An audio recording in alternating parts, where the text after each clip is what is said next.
Hello.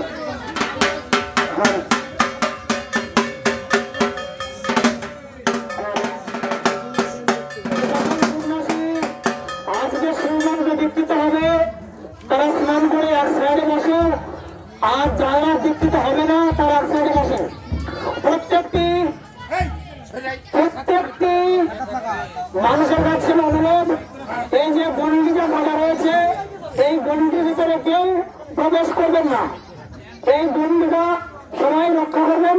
এই গন্ডির ভিতরে কেউ বাইরের থেকে এসে প্রবেশ করবেন না। কোন রকম ভাবে আমি চাই না জিনিসটা ভালোভাবে হোক, কোন রকম ব্যাঘাত বিঘ্ন ছাড়া। যে সকল সন্ন্যাসী আজকে শিবমন্দিরে দীক্ষিত হবে তারা স্নান করে তাড়াতাড়ি গাড়ির ভিতরে প্রবেশ করে।